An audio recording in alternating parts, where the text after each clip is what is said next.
We'll go ahead and call our July 18, 2022 meeting of the Paducah Independent Board of Education to order. Madam Secretary, would you call the roll, please? Dr. Koji? Here. Ms. Hancock? Here. Ms. Howard? Here. Dr. Levin? Here. Have we established a quorum? Yes. Is there a motion from the board to approve tonight's agenda? I so move. There's a motion from Dr. Okoji. Is there a second? I'll second. There's a motion and a second. Any questions from the board? Call the roll, please. Dr. Koji? Yes. Ms. Hancock? Yes. Ms. Howard? Yes. Dr. Levin? Yes.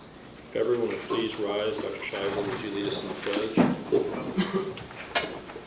I pledge allegiance to the flag of the United States of America and to the republic for which it stands, one nation, under God, indivisible, with liberty and justice for all.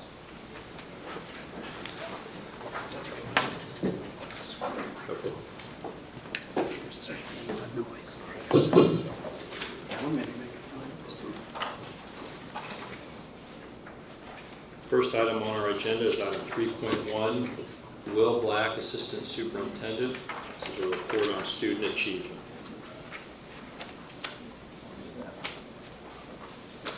All right, good evening. Good evening. All right, can you hear me? Yep. Very good. So tonight I just want to follow up on last month's presentation that we did. Last month we shared Tilghman's work through the pandemic, through a sub shortage with seniors who were trying to graduate college or career ready.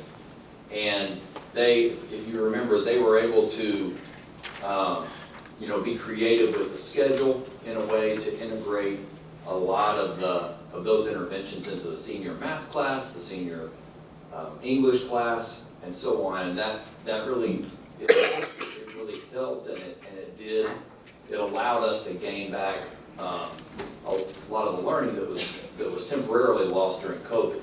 Tonight, I want to share with you a little bit about Tilghman's work with the junior class as they prepared for the March ACT.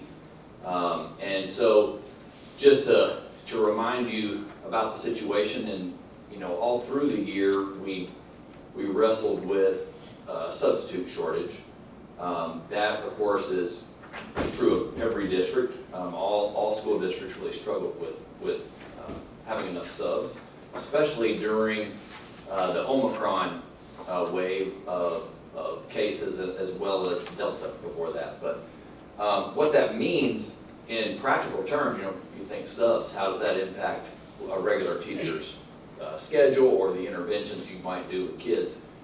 And the way it really affects it is that those teachers who would be pulling kids out, doing, helping them with different skills that they may need, are being pulled during that time to cover a class so that we don't have to shut school down without subs. And so it became, the administration and I huddled up, in November, December, thinking, okay, how do we do the proper interventions, given the fact that we're expecting a lot of these interventionists, the people who would normally do it, they may be pulled to cover a class. So what we were able to do is two main things. We were able to bring in some contractors. These are people who do ACT boot camps in our community, and we contracted with them to specifically do some interventions. We also brought some retired teachers back,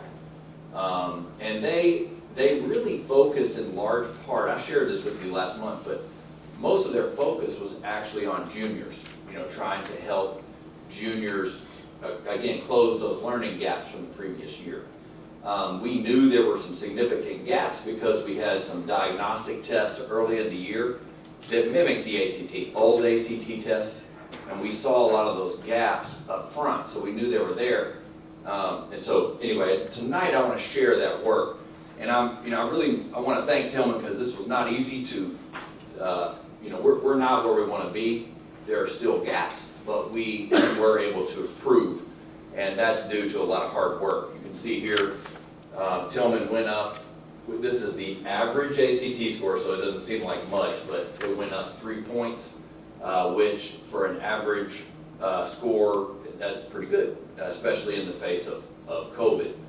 Again, not where we want to be. Our all-time best is 19.7, but our goal is to break 20 in the next couple of years.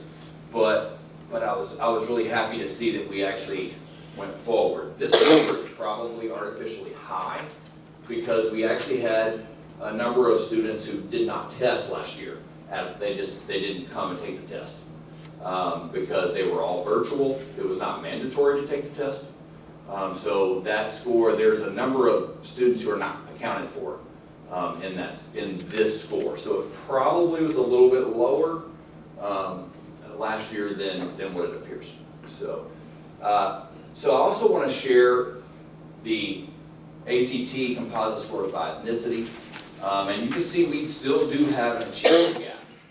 We were very intentional about trying to close that gap this year, especially with our African American students. We really focused our interventions around making sure we were being equitable about serving, kids who needed to close that gap, and made sure we did that equitably around different socioeconomic backgrounds as well as race. And so we made gains with kids, but we still have a gap.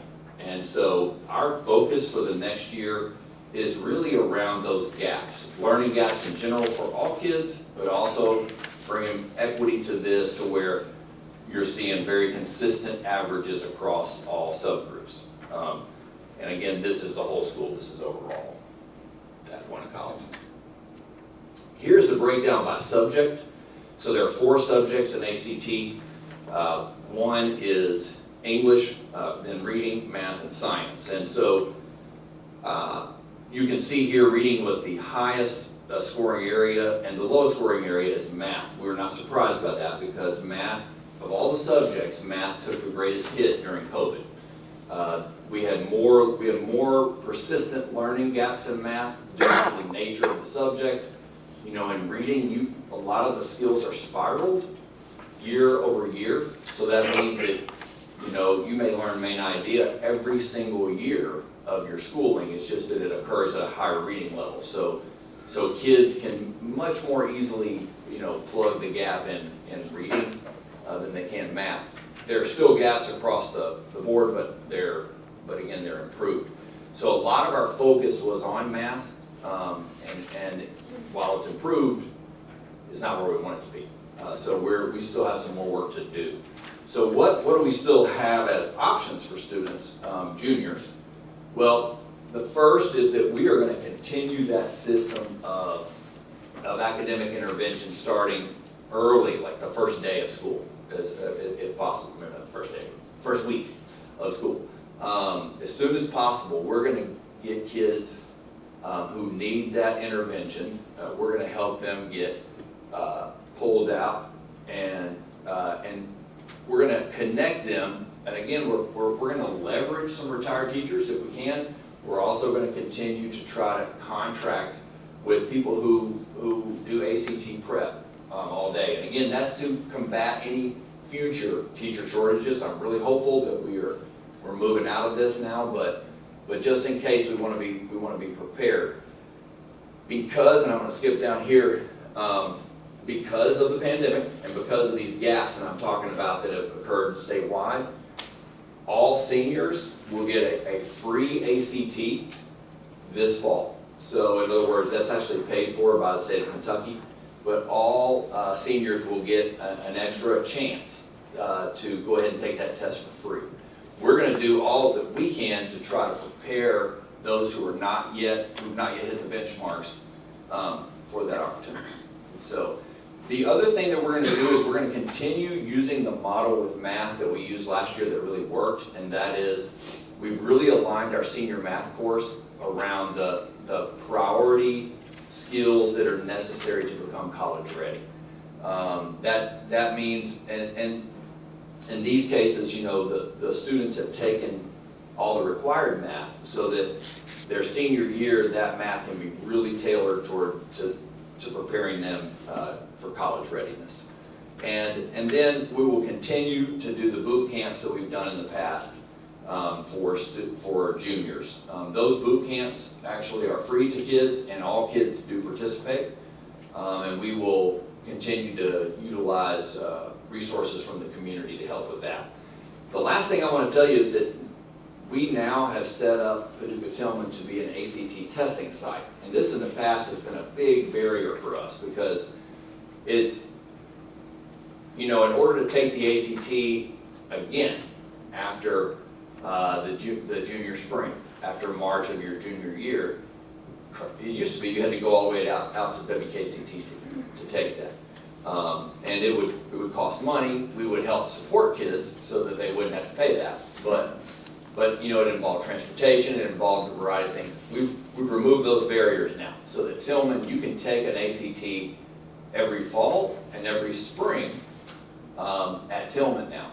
And if you cannot afford to take the test, we will cover the cost. And so, in other words, we're going to make sure that all those barriers are removed so that kids can have multiple shots at taking an ACT in the Tilghman building. And we really believe that's going to help us, again, remove some barriers and help kids get improved scores over time. So, again, I thank Tilghman for all their work. It definitely took some creative thinking even to pull off what we did, but we're not done yet. And our next goal is to break that 20 mark and get back to our old record and then to beat it. So, any questions? Do you have a pretty good group of retired teachers that are going to stick with it this year? We're working on it. I don't want to commit them publicly, but they are an amazing group. We're hoping to get their help in any way that we can. We just have to work with them individually, make sure that we're not taking up all their time. But yeah, so we definitely want to continue working with people in our community, who can help us teach kids. Can you somehow let us know in a couple of months if we're having to miss out on those opportunities again because of staffing related shortages due to Sure will. COVID, illness, whatever might be around the corner? Sure will. We are working on sub hiring right now. We're always working on that, but I'm hopeful that it won't be the same situation. Where we really run into that trouble, that we periodically struggle with sub shortages, but our sub pay is now commensurate with McCracken. We're at the same level. We also have, we sometimes have a shortage, but nothing like we did during Omicron. Omicron really created that, Delta really created that. So if we can avoid another big wave, I think we'll be in business. We'll be back much more to the normal interventions that we do. Any questions from the board? Thank you. All right, thanks. Attendance report, item 3.2, Troy Brock, Director of People Personnel.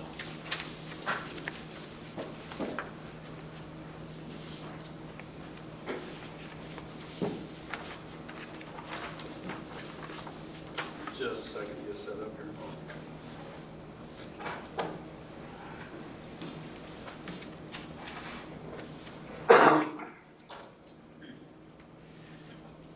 All right, good evening. Good evening.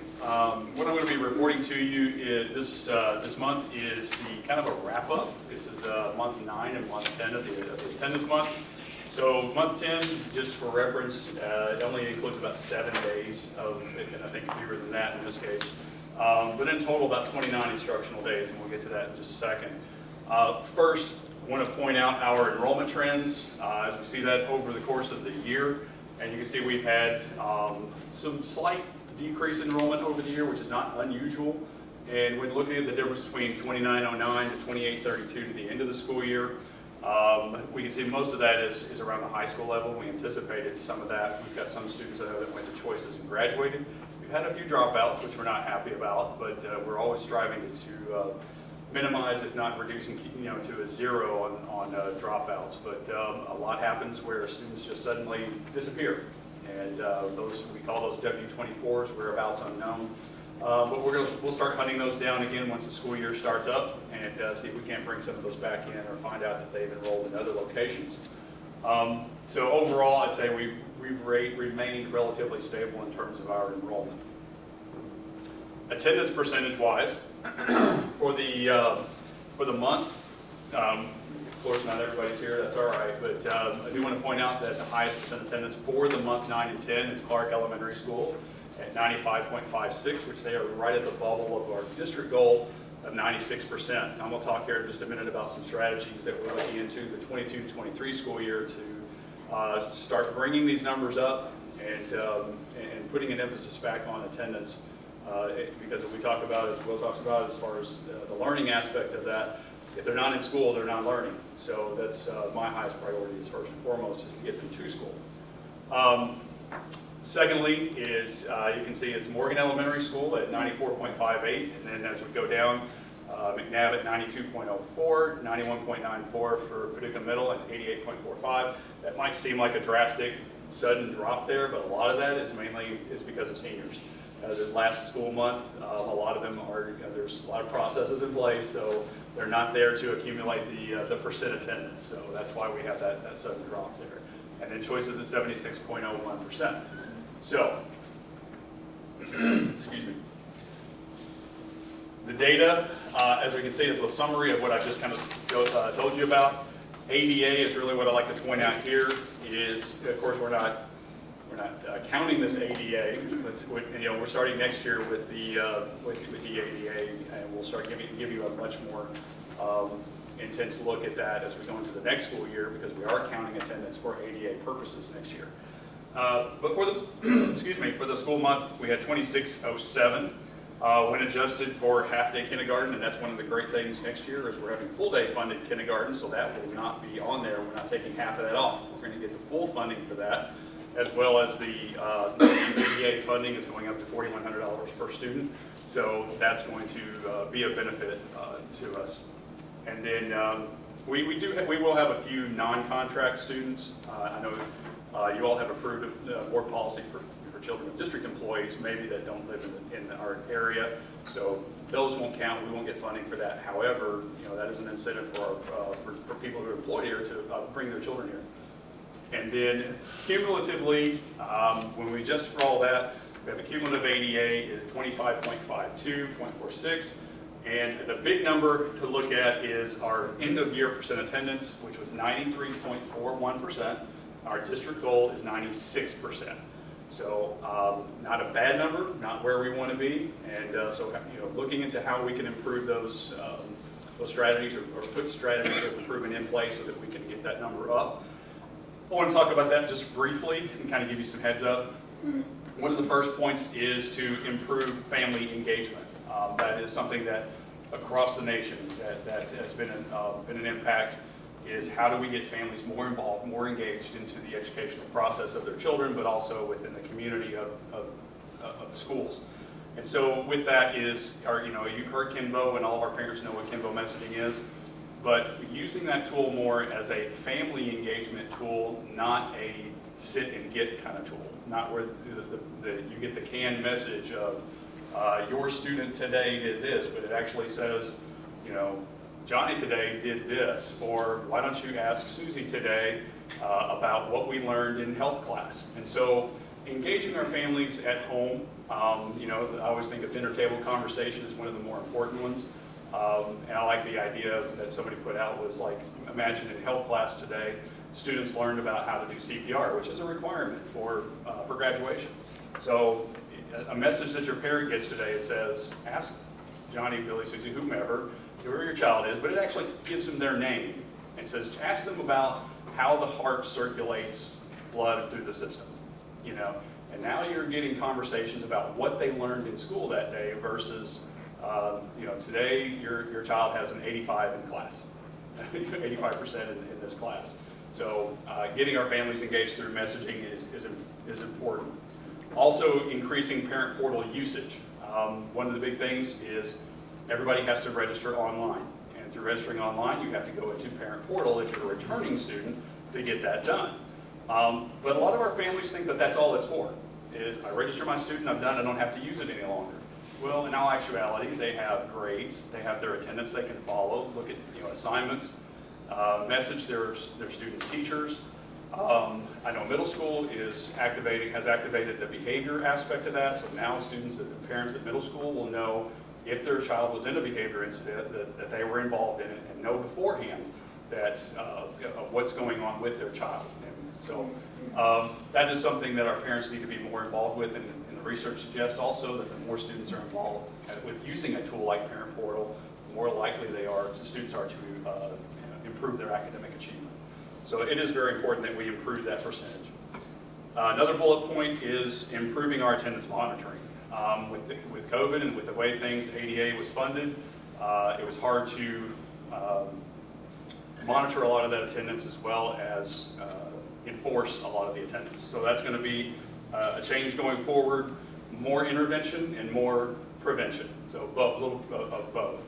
Is we're changing our processes at the schools for them to be able to message their families saying that their child is missing X number of days, unexcused, excused, in whole, whether they are excused or not. Secondly is messaging from my office from the truancy standpoint of making sure that parents are informed in a timely way of where their child is in terms of how likely it is that they're going to be involved in some truancy matters. Getting face-to-face with high school students. That is, I found that last year was a big help, is that a lot of students, when I met with them face-to-face, handed them a letter that says, look, any further than unexcused absences could lead into some legal trouble. Eye-openers, shockers, they had no idea. In spite of, a lot of communication goes out about it, it's not until that it becomes a problem that it is a problem. And so it's been very helpful in developing relationships with those students as well as their families to be able to say, hey, how can we help you curtail a lot of these problems that are going on? Sometimes it does end up in the legal process with the juvenile justice process, but very little, very few. But to that, you're going to hear more about YAP, a YAP, that is Youth Advocacy Program. They have the program in Kentucky and Frankfurt, and we will be the second location to actually implement that, and we'll start hearing more about that at not just in the courts, but very likely into the schools. And so that's going to be, and we're just a recipient of it. We are the benefactor of the program that they're wanting to put into place and bring youth advocates into our buildings with our youth, with their families, and start to intervene where at the source of issues where they typically arise most is within the home and those family dynamics, so that make sure that students are in school every day. But we're focusing on truancy and attendance when it comes to the school side of things. There's other factors involved if the student becomes court involved or juvenile justice involved. And lastly is looking at and changing our discipline process, starting at the middle school, moving away from a punitive process and more to a restorative process. So if you've heard of restorative discipline, you've heard of restorative justice, it's not a new term, it's been around for a long time. It's been well over probably 15 years that this concept has been around, and successfully and research-based is that restorative justice, restorative discipline, I would say, in this regard, is about teaching kids about their behaviors and really creating a dynamic where they are, there's reconciliation in what they do. Because a lot of the students they're punished, but they don't really understand fully what it means to empathize with maybe a victim that might have been a victim of that behavior, or to understand how it impacted the school possibly if damages have been done to school property or to another person. So bringing that person into the process, bringing the victim into the process, and there's more and more to it. I don't want to go into all the details, and we can certainly highlight that at a future date. But to say that ultimately we are going to move, starting at the middle school, more away from and this is, and I'm kind of speaking a little bit early to this, but Mr. Ross and I have both been in discussion about this, is our hope is to move to a restorative process where students are restored back into the school community, not so much as being pushed out as traditional discipline practices have done. So that's what's on the forefront, that's where we're moving towards, and we're excited about it, and I'm looking forward to presenting more in the future. So at this point, do you have any questions for me? Other questions from Mr. Brock from the board? Great, thank you. Thank you.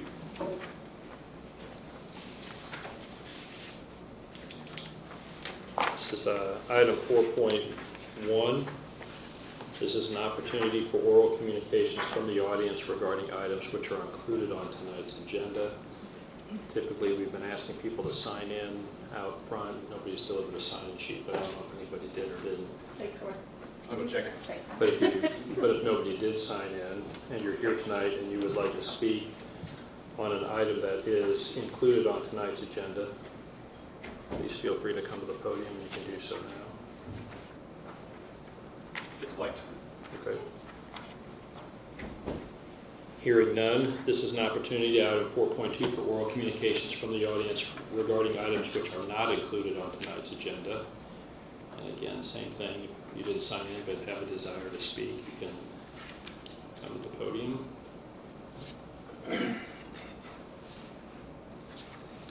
Okay, hearing none, we'll move on to item 5.0, our consent agenda. Is there a motion from the board to approve the consent agenda? With no changes. I make a motion to approve the consent agenda. There's a motion from Dr. Okoji. Is there a second? I'll second. A second from Ms. Howard. Are there any questions from the board? Call the roll, please. Dr. Okoji? Yes. Ms. Hancock? Yes. Ms. Howard? Yes. Dr. Levine? Yes.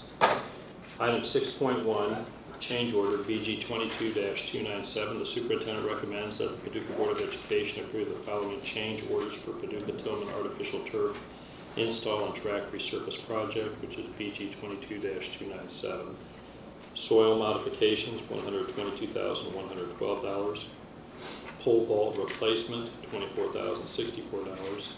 Additional excavation, $67,635. Asphalt track repair, $74,054. That's an overall cost of $287,865.84. Is there a motion from the board to approve item 6.1?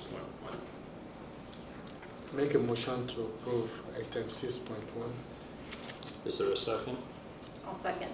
There's a motion and a second. Are there any questions from the board or comments from the superintendent? Good. Call the roll, please. Dr. Okoji? Yes. Ms. Hancock? Yes. Ms. Howard? Yes. Dr. Levine? Yes. Item 6.2, payments to contractors, BG 22-297. The superintendent recommends that the Paducah Board of Education approve the following payments for the Paducah Tilghman artificial turf install and track resurface project.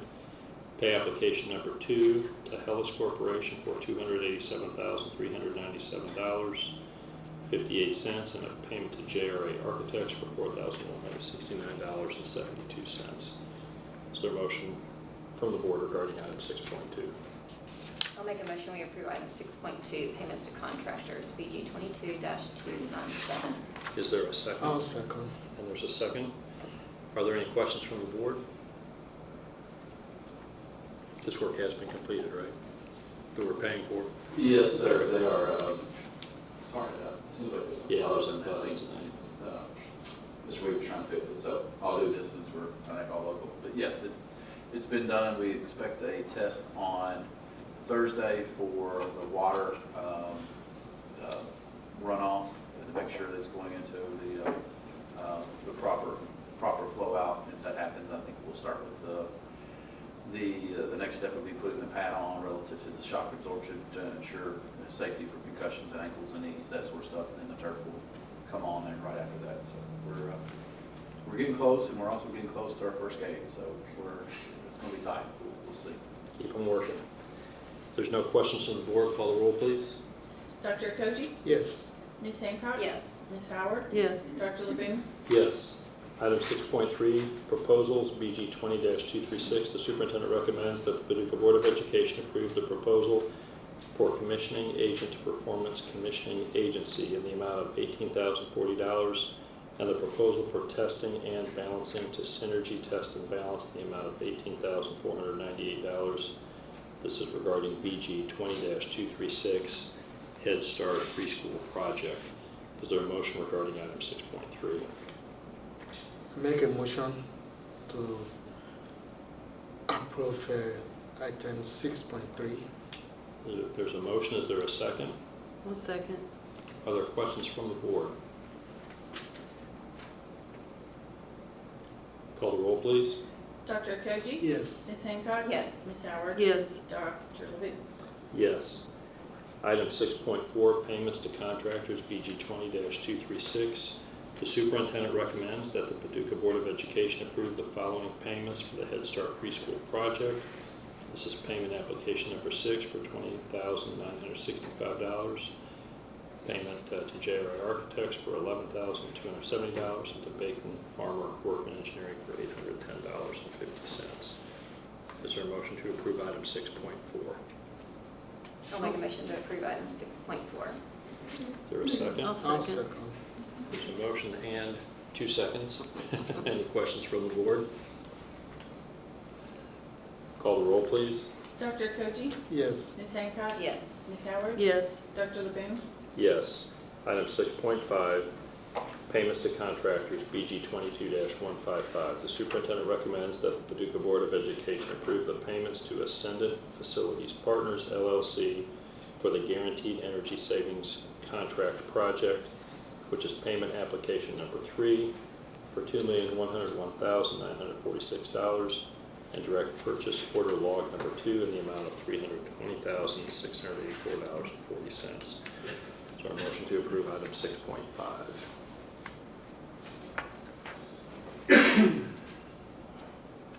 I make a motion to approve item 6.5. Is there a second? I'll second. There's a motion and a second. Are there any questions from the board? Call the roll, please. Dr. Koji? Yes. Ms. Hancock? Yes. Ms. Howard? Yes. Dr. Levine? Yes.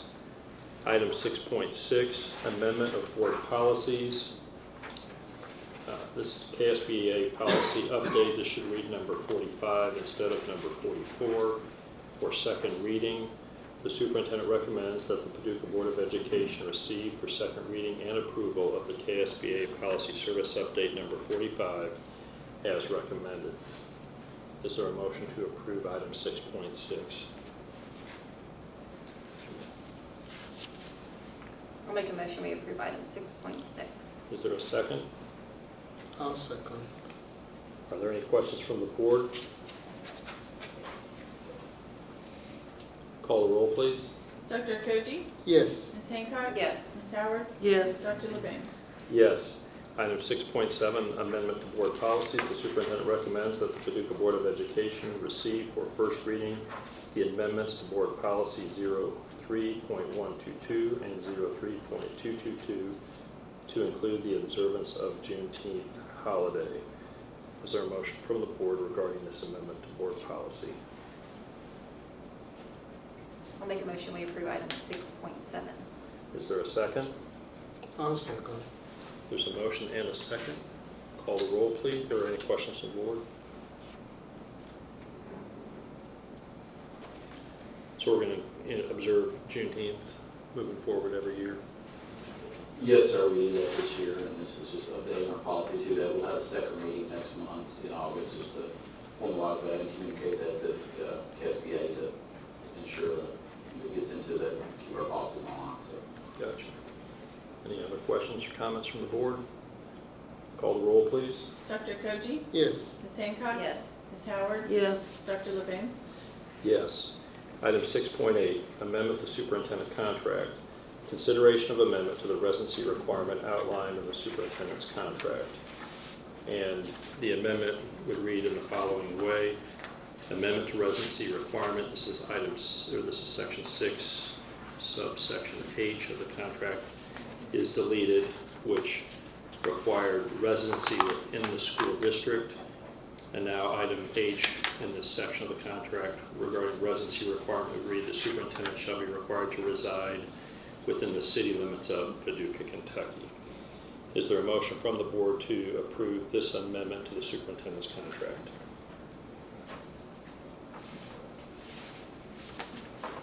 I'll make a motion that we approve the amendment to the superintendent's contract. Is there a second? I'll second. There's a motion and a second. Are there any questions from the board or comments from the superintendent? Call the roll, please. Dr. Koji? Yes. Ms. Hancock? Yes. Ms. Howard? Yes. Dr. LeBoon? Yes. I believe we have need to go into executive session regarding personnel and property and potential litigation. Is there a motion from the board to go into executive session? I so move. Is there a second? Second. There's a motion and a second. If there's no questions from the board, call the roll, please. Dr. Koji? Yes. Ms. Hancock? Yes. Ms. Howard? Yes. Dr. LeBoon? Yes.